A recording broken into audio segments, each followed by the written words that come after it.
Guerras de identidad. El camino a la libertad.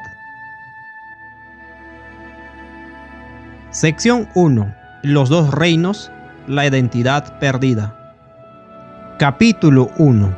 El árbol de Duracell. La habitación estaba en oscuridad. En una de las paredes había algunos carteles, una fotografía de un músico pop y otra de un deportista que representaba mis sueños. En la otra pared había un escritorio con algunos libros, pero la característica central de este escritorio era el equipo estereofónico, pequeño pero poderoso. Sin duda, esta era la habitación de un adolescente que mostraba todas las señales de ambición, turbulencia y por supuesto de un soñador. Una lucha inmensa rugía en mi corazón, una lucha de destino, el momento de la verdad. Nunca pensé que yo haría algo así, murmuré mientras miraba el piso. Mi autoconcepto estaba bajo ataque. Era tan intensa la lucha que busqué consuelo en los carteles de las paredes, las cuales me habían ayudado tantas veces a apartar mi mente de la cosecha que ahora estaba recogiendo. Me inundaba la desesperación y mi mente buscaba aferrarse a algún símbolo académico, atlético o elocuente que me ayudara a estabilizar mi alterado estado mental. Pero nada de eso ayudaba.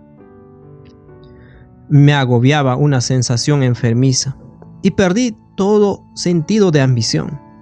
Esta horrible sensación entró en lo más profundo de mi corazón, se robó sus tesoros y luego me quitó la esperanza. ¿Qué había sucedido? Le había hablado a mi madre de una manera que me había prometido jamás hacer. Esta fue la gota que rebalsó el vaso, que me hizo reconocer que yo no era la persona que quería ser. No me gustaba como era. Quería cambiar, pero había perdido la esperanza. La depresión es la maldición más grande que afecta a nuestra sociedad hoy día. La Organización Mundial de la Salud establece lo siguiente. La depresión es la causa principal de enfermedad y discapacidad a nivel mundial. Más de 300 personas viven ahora con depresión, un aumento de más de 18% entre 2005 y el 2015. Intentemos captar la enormidad de este problema con las siguientes estadísticas de 2011. 1 millón de suicidios cada año. Una muerte cada 40 segundos o 3.000 diarios. Por cada individuo que se quita la vida, al menos 20 lo intentan. Eso es 60.000 casos diarios.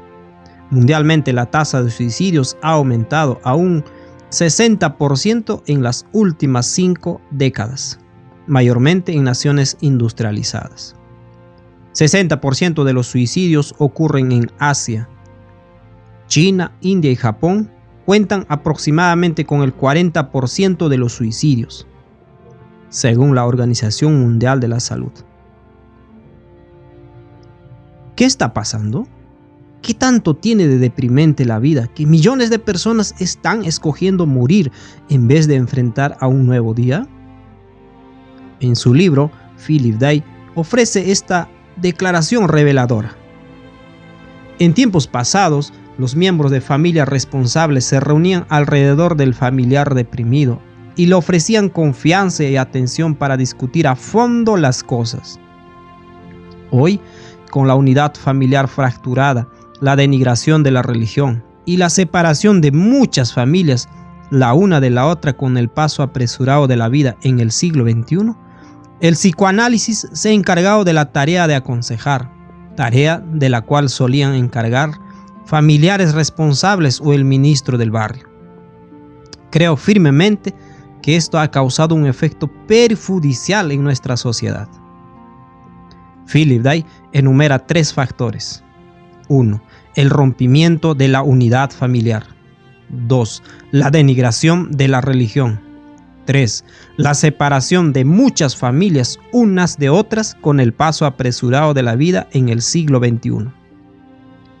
El factor esencial es el rompimiento de la unidad familiar. Comentando sobre este tema, David Van Bieman dice lo siguiente: una generación como ninguna otra ha llegado a la adultez. Una generación en la cual millones han sido marcados por una profunda y temprana tristeza. Se trata de los hijos del divorcio. Son solo la vanguardia de una falange aparentemente interminable. En su libro Hijos adultos del divorcio legal y emocional, Jim Conway describe con vívidos detalles el dolor y la pérdida soportados por miles que han sufrido los efectos de una familia fracturada, ya sea legal o emocionalmente. Uno de los atributos claves que él describe es la inseguridad y las preguntas constantes de ¿quién soy? ¿Y soy digno de ser amado? Estas preguntas nos llevan a la fuente misma del dilema humano, el sentido de importancia o valor. Todos nos preguntamos, ¿hay alguien que se preocupa realmente por mí? ¿Valgo algo? ¿Cómo llegaron estas preguntas a implantarse en la psiquis humana? Para contestar estas preguntas tenemos que regresar al principio, al Edén. De pronto, Eva estaba mirando al árbol prohibido. ¿Por qué Dios nos ha prohibido comer de este árbol?, se preguntó. La fruta parecía muy tentadora, invitándolo a acercarse. De repente, escuchó una voz procedente del árbol. Satanás, viendo su oportunidad, la tentó por medio de la serpiente. ¿Con que Dios les ha dicho, no comerán de ningún árbol del huerto? Génesis 3:1. Satanás estaba haciendo dos cosas. Estaba tentando a Eva a debatir y estaba colocando dudas en su mente sobre la veracidad de la palabra de Dios. En el campo del debate y la lógica, Eva no era rival para Satanás.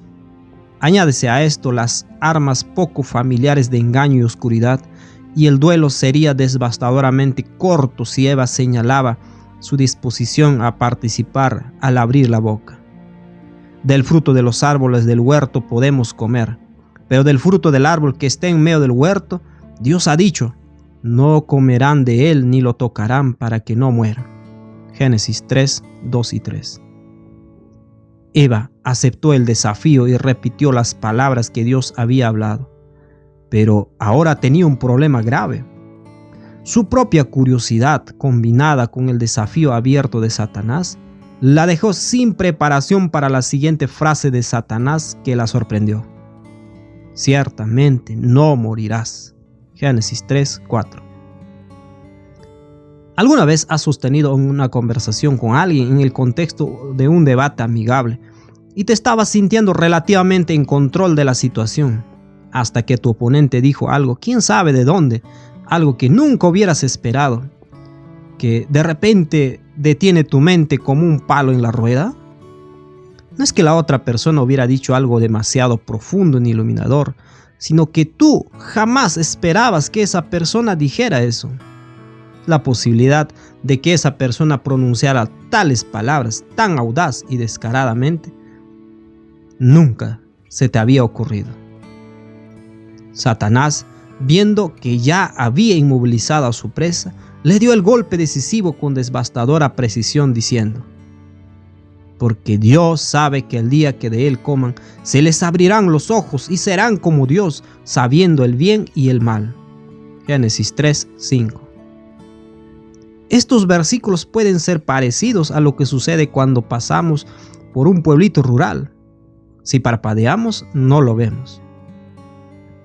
El concepto que Satanás le presentó a Eva tenía la semilla de la maldición que ahora atormenta como una plaga a todos los hijos de Adán. La maldición de la lucha por el significado. Un concepto que parecía tan liberador proporcionó la sustancia misma de las cadenas que esclavizan al alma humana en la miseria y la oscuridad. ¿Te parece un poquito exagerado? Quédate conmigo mientras desarrollamos este concepto de ciertamente no morirás y examinamos su fruto y cómo ha producido las molestas preguntas de ¿hay alguien que se preocupa por mí? ¿Y soy digno de ser amado? Recuerdo que cuando yo tenía como 8 años de edad, Mi hermana había recibido una muñeca en la Navidad. La muñeca lloraba y reía e incluso tomaba leche. Solo había que ponerle un par de baterías en la espalda y ésta comenzaba a andar. Le proporcionaba horas de entretenimiento a mi hermana. Yo anhelaba dárselo al perro para que se la comiese, porque el llanto llegó a ser realmente fastidioso después de un tiempo. Pero lo pensé mejor porque no quería oír a mi hermana llorar por una hora. Ese bebé tenía vida simplemente poniéndole 2 baterías en la espalda, precisamente como la idea que Satanás estaba tratando de comunicarle a Eva. Eva, no tienes que preocuparte de lo que otros digan. Tú tienes vida en ti misma. Puedes hacer lo que te plazca y no te va a pasar nada porque tienes vida en ti misma. Ciertamente no morirás. Y mientras regreses aquí a este árbol para recargar tus baterías, vas a estar bien. Imagínate a un bebé de 18 meses de edad diciendo a sus padres: yo creo que ahora puedo arreglármela solo. Acabo de hablar con el duende del jardín del patio y él dice que tengo poder dentro de mí que me mantendrá vivo y proveerá para todas mis necesidades. Así que gracias por toda su ayuda y quizás nos veamos algún día. Esto es precisamente lo que le pasó a Adán y Eva en el paraíso. Este concepto de ciertamente no morirás había roto de golpe su sentido de total dependencia de su Padre Celestial. Atacaba el fundamento mismo de quienes eran como individuos. Confundió su sentido de identidad y por consiguiente les ocultó su valía como hijos de Dios. ¿Por qué no pudieron Adán y Eva simplemente reconocer su error y regresar a una posición de dependencia total de su Padre Celestial? Ojalá fuera así de simple, pero las consecuencias de adoptar, incluso por un segundo, el concepto de ciertamente no morirás porque tienes poder en ti mismo, tiene el efecto instantáneo de impedir que regreses a ese estado original de grata comunión con Dios. Hablaremos más sobre esto después, pero primero regresemos a aquel árbol fatal. Notemos la sugerencia de Satanás de que cuando ellos comieran de la fruta, de alguna forma sus ojos se abrirían a un estado de existencia más elevado. La inferencia aquí es no solo que uno tiene poder en sí mismo, sino que también que el universo material contiene objetos poderosos, y si los poseemos, estos nos pueden hacer aún más poderosos. En Génesis 3, 4 y 5, Satanás estaba en campaña evangelística a gran escala para ganar conversos para su nuevo reino utópico. Ofreció un reino que prometía poder y satisfacción a todos los que la adoptaran. Este reino está basado en 2 principios fundamentales. 1. Tienes vida en ti mismo que te hace totalmente independiente de cualquier benefactor o autoridad. 2. Nuestro ambiente contiene personas, objetos y cosas que, si las poseemos o nos asociamos con ellas, pueden hacernos más poderosos, más iluminados y más completos en la vida. Por medio de este árbol del conocimiento, Satanás ofrecía una existencia impulsada por baterías, una vida sin ningún benefactor o autoridad externa. De aquí el título de este capítulo, el árbol de Duracell. Satanás quiere decirnos que las células de nuestro cuerpo permanecerán siempre duraderas si obedecemos su filosofía de la vida. Es importante recordar que cuando Adán comió de la fruta del árbol, no había en ella ningún veneno inherente que lo hiciera temer, pecar y rebelarse. La Biblia nos dice que la fruta era buena como alimento, en Génesis 3, 6. El veneno estaba en las palabras que Satanás le habló a Eva. El veneno consiste en los principios de su reino. Algunos hacen la pregunta: ¿por qué tengo que sufrir yo si fueron Adán y Eva los que comieron de la fruta? Yo no comí de ese árbol.